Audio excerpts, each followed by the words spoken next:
Good evening. It's 8 o'clock. The top headlines tonight. The Prime Minister begins his Europe tour in Berlin, accompanied by his top ministers. Prime Minister also has a one-on-one meeting with the new Chancellor Scholz. The Prime Minister calls for peace in Ukraine, saying there will be no victors in this war. There's also the dhol, dance and song, plus young children from the Indian diaspora.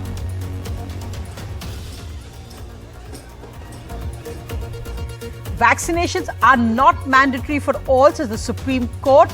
The court says that the law protects bodily integrity, cannot force vaccinations. The court also added publish data publicly on clinical trials and any side effects of vaccines. The good news, temperatures dropped 2 to 4 degrees in North India. The heatwave tomorrow is predicted only in Rajasthan. Haryana changes school timings now from 7 in the morning, ending at 12 noon. From political strategist to Neta, PK's new plans. Prashant Kishor tweets, time to go to the real masters, the people, and he's beginning his new journey from home state Bihar.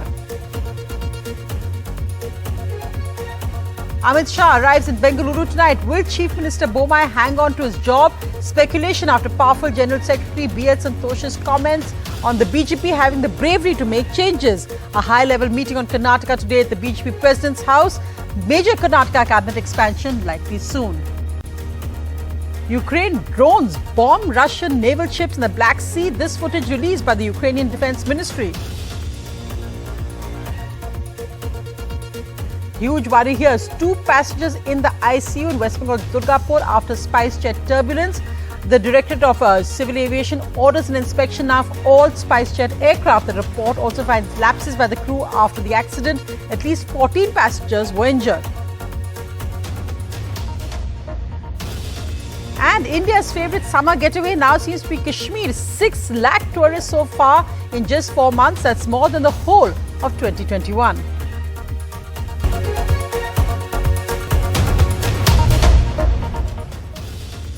Well, tracking the big story tonight, Vishnu and me on the Prime Minister's Europe visit. It's 3 nations in 3 days. Meetings also with 7 heads of state in these 3 days. But so Vishnu, the big headlines coming tonight from that joint statement by India and Germany by Prime Minister Modi and Chancellor Scholz.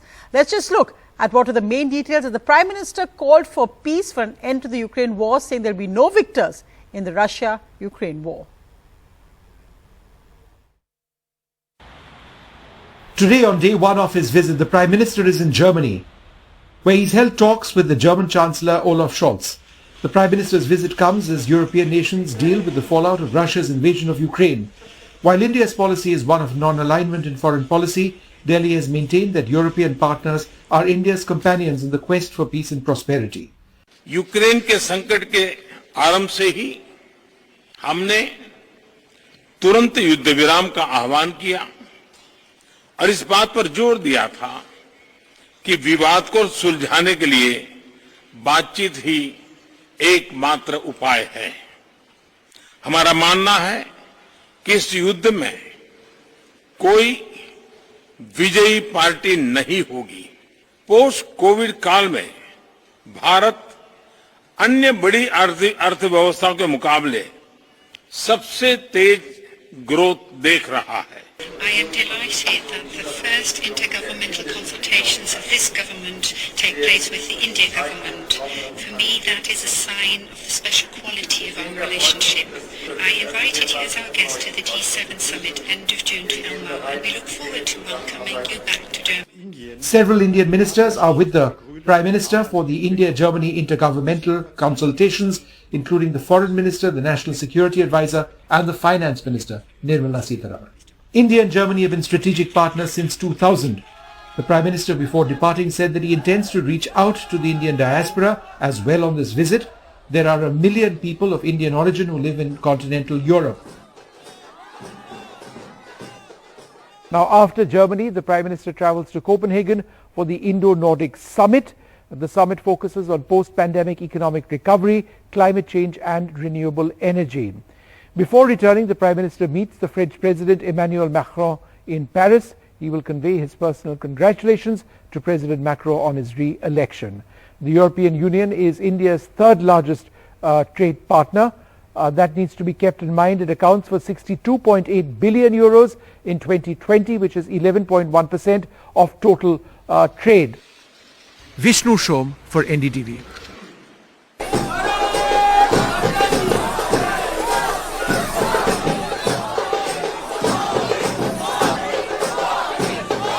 क्या बनाया तुमने?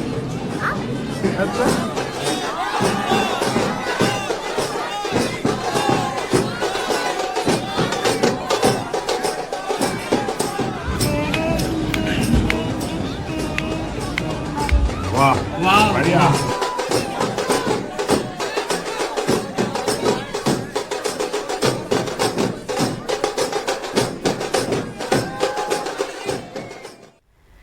So the diaspora there, those colourful pictures with dolls dancing and of course those young children as well. But Vishnu, the serious business, well, one of course was what the Prime Minister said, calling for an end to the war in Ukraine, saying there are no victors. And also of course the fact that trade is really in a sense going to be a major focus for the European Union. So in a sense, any question of asking India to be tougher in its stand against Russia doesn't seem to be on the agenda for this trip at all. No, not at all. In fact, I think that became fairly clear last week when the Foreign Minister, Mr. Jaishankar, told several European leaders who were here in Delhi that, look, our policy is our own. We do it because of national interest. And in as much as you tell us not to import Russian oil, you go ahead and do it yourself. Over here, the Prime Minister actually made it very clear that there are no victors in this war, neither Russia nor Ukraine. He spoke about the humanitarian crisis and how India is actually helping from a humanitarian standpoint in Ukraine, providing medical assistance besides anything else. But since we are speaking about Ukraine, there's been a fairly important development in the war effort. And let's actually bring you this footage, full frame footage we can actually show you of a Russian boat, one of two patrol boats, which were destroyed by drones of the Ukrainian armed forces. This is very significant. This shows this drone strike on these Russian boats. It's very difficult to actually be able to do this. But the fact of the matter is that the Ukrainians have been using drones very effectively. These are small aircraft which fly very high. They are now able to target even fast-moving boats. These are not large ships. These are fast-moving boats, albeit very heavily armed. But they've been intercepted. They've been taken out. And remember, this is the third major naval loss for Russia in the Black Sea after they earlier lost the massive cruiser, the Moskva. So this is a major development as far as that war effort is concerned. Thanks, Vishnu, for that. And let's just go to other breaking news coming in right now. Will Pakistan's ex-Prime Minister Imran Khan be arrested? This comes after a statement by the Pakistan Interior Minister, who says that ex-Prime Minister Imran Khan will be arrested soon, apparently in a case involving slogans being shouted against the current Prime Minister. Waqas Azim joins us now, a senior journalist from Pakistan. Waqas, what are the details you have? What exactly did the new Interior Minister say? The Interior Minister of Pakistan, Interior Minister Rana Sanaullah Khan, has announced today that former Prime Minister Imran Khan will be arrested very soon because the PML and government, which is a coalition government here in Pakistan, has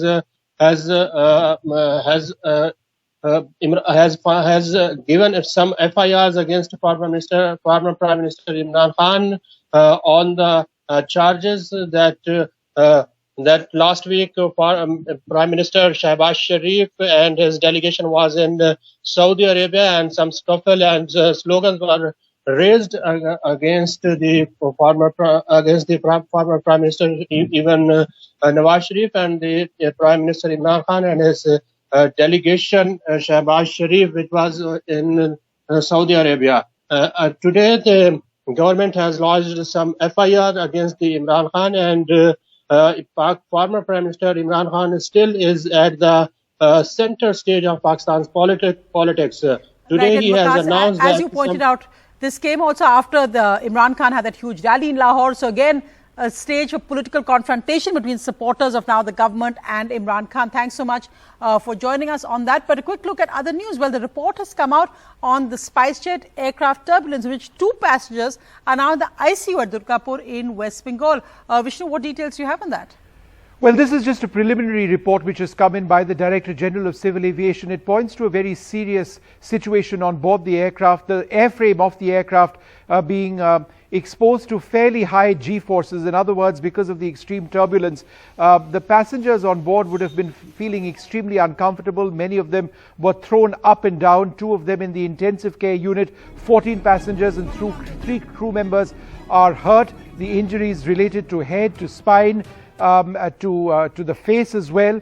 And I think what is significant, and this has come out in that press release by the Director General of Civil Aviation, is that the airline actually allowed this aircraft to take off from Durgapur even after this incident. Normal protocol would have dictated that the aircraft should have remained on the ground until such time as an investigation took place. But it was allowed to proceed to Kolkata. The aircrew has been derostered. That is fairly standard, but significantly the aviation maintenance engineer has also been derostered pending an investigation, and they're also looking very closely at other SpiceJet aircraft in the fleet. So important developments, and this is frightening visual, frightening video. Absolutely. I mean, just look at those visuals coming in from there. Thanks so much, Vishnu, for that update. But let's just go across to the other news. Well, the latest on COVID numbers. India's COVID positivity rate is now over 1% after 2 months.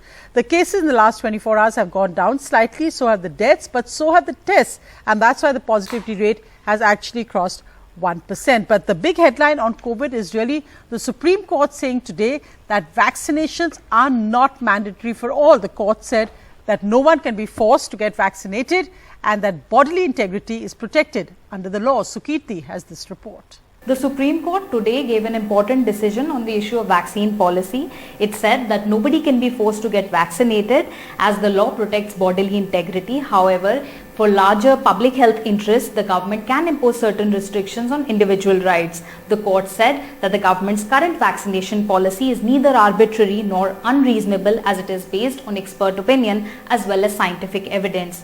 However, when it comes to restrictions that certain state governments and private organizations have imposed on unvaccinated individuals, the court said that since the infection rate is low right now, these restrictions should be lifted. However, it added that the suggestions that the court is making apply only to the present situation because COVID is an evolving scenario and things may change later, and also these suggestions do not apply to basic COVID appropriate behavior.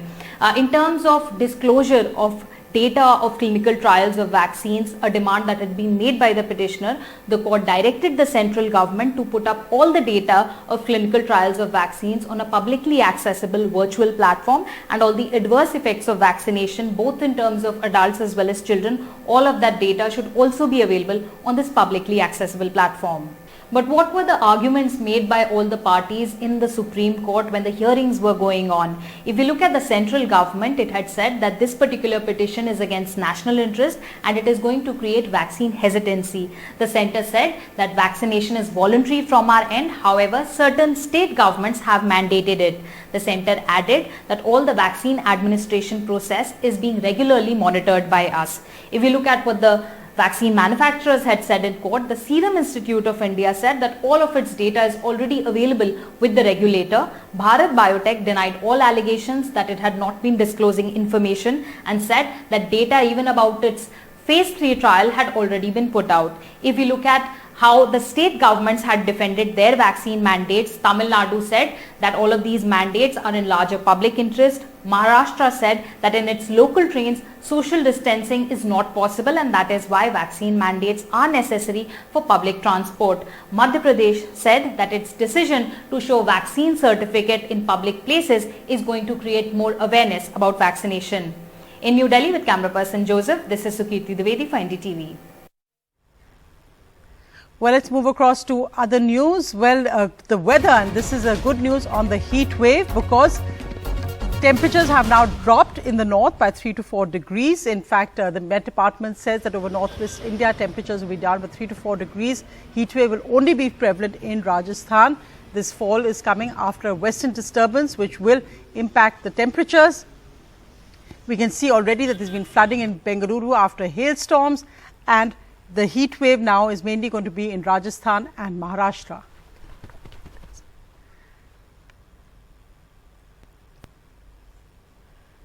Well, let's just look at other political news. Is Prashant Kishor now making his next move from political strategist to politician? Exactly a year after assembly elections in 5 states where Prashant Kishor helped TMC to retain West Bengal and DMK Tamil Nadu, the political strategist has hinted that he is starting his own political journey. In a cryptic tweet, Kishor said on Monday, "As I turn the page, time to go to the real masters, the people, to better understand the issues and the path to Jan Suraj, people's good governance, starting from Bihar." Kishor had hinted about his political journey in his interview to NDTV right after the assembly elections in May 2021. I want to quit this space and I want to be on record with you. I want to quit this space, leave IPAC to be run by the leadership team of IPAC and do something else. Although an announcement of any political affiliation is not expected soon, PK, who is in Patna currently, has made no effort to meet or speak with Nitish Kumar. So clearly there's little chance of a ghar wapsi, at least in the near future.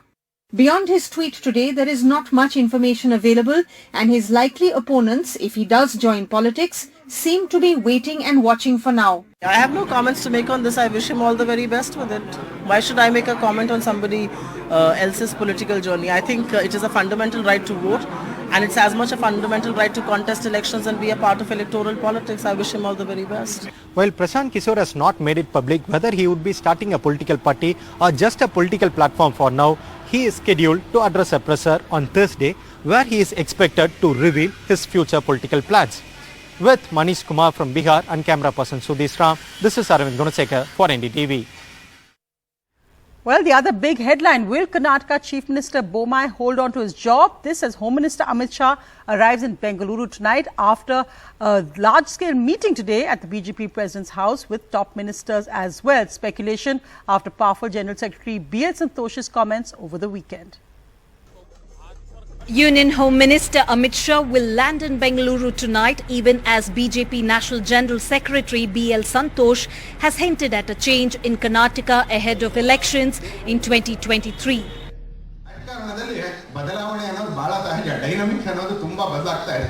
ಆ dynamic ಬದಲಾದಾಗ BJP ಅದನ್ನ ಅರ್ಥ ಮಾಡ್ಕೊಂಡು ಬದಲಾಗ್ತಾ ಇದೆ, ಆದರೆ ಕಾಂಗ್ರೆಸ್ ಅದಕ್ಕೆ ವಿರುದ್ಧವಾಗಿ ಏನನ್ನೂ ಅರ್ಥ ಮಾಡ್ಕೊತಾ ಇಲ್ಲ, ಆ ಕಾರಣಕ್ಕೆ ತಾಳುತ್ತೆ. Narayana Gowda, Karnataka's Minister for Sports, told NDTV changes decided by the party leadership would be accepted by everyone in the party. What do you think? Do you think there's going to be a change in leadership now? Is it right time now with one-year elections? That is senior people is taking the decision, is taking good decision, no problem for party and nobody. Will it happen? Do you think it will happen? I don't know. Some of the inside sources within the party BJP here in Karnataka say that the meet with Union Minister Amit Shah is just going to be a casual one and to discuss about cabinet expansions. But of course there are talks with regard to leadership change as well. Now the question remains, will the central leadership be willing to take that challenge to change the chief minister when the BJP unit in Karnataka is unstable? In Bengaluru with camera person Kumar Shrija for NDTV. Well, just going to breaking news coming in right now. Arvind reporting that the Election Commission has issued a notice to the Jharkhand Chief Minister Hemant Soren. This is in an alleged office of profit case. The BJP has charged the Chief Minister with having taken a mining lease. This is of course in direct contradiction since he is in charge of mines as well. He is the mining minister. He now has to respond.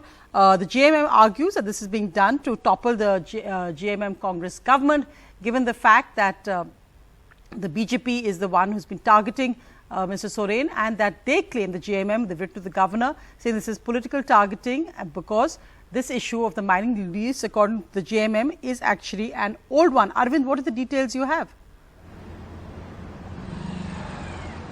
Sonia, the Election Commission of India has issued notice to Jharkhand Chief Minister Hemant Soren asking him to explain against the complaint that has been referred by the governor to the Election Commission of India against him for allegedly granting a mining license to himself in the month of June of 2021. According to the complaint, Hemant Soren, also holding the portfolio of mining, has allegedly granted a mining license to himself, and according to the Representation of People's Act, this attracts disqualification as an MLA. So this is a complaint that the Election Election Commission had received referred by the Governor, and the Election Commission, after going through the complaint, has now asked Hemant Soren to give his own explanation within a stipulated time. So after going through the explanation, the Election Commission will give its final decision to the Governor of Jharkhand. If at all, if Hemant Soren is found to be guilty under the Office of Profit matter, then he will be disqualified as an MLA and he cannot continue as the Chief Minister of Jharkhand. Well, a quick look at other news. Markets have begun May on a tepid note. The Sensex dipping slightly at 0.15%. The Nifty also losing 0.20%. Brent crude oil is up by over 2% and IndusInd Bank gaining almost 4% after Q4 results. Global markets are sliding, awaiting a US Fed rate hike, however. Well, in other news, there's at least, some category which is benefiting from the heat wave, and that's Kashmir, where tourists are there in record numbers. There have already been 6 lakh tourists in just the first 4 months of this year. That's more than the entire number who visited Kashmir last year.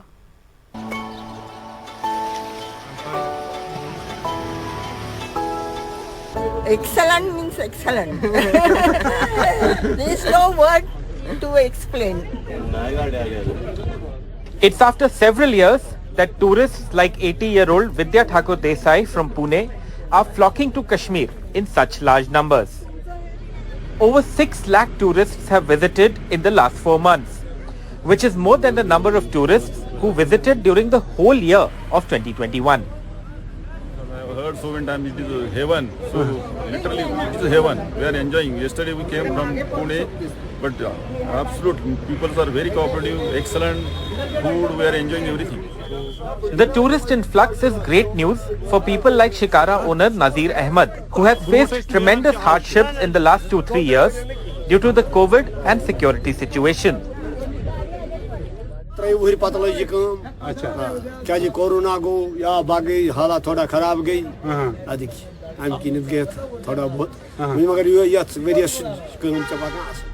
The government says the month of April has recorded highest arrivals this year of 2.7 lakh tourists.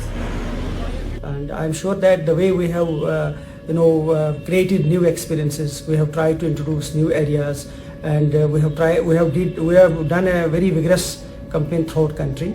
I'm sure that the season should be very well. It is tourism boom in Kashmir, and if it continues like this, tourist arrivals in the valley may break all the previous records. First, COVID proved to be a blessing in disguise of restriction on foreign travel. Tourists turn to Kashmir. Now the heat wave in the plains of the country is making Kashmir a perfect holiday destination. In Srinagar, Nazir Masoodi, 5 NDTV.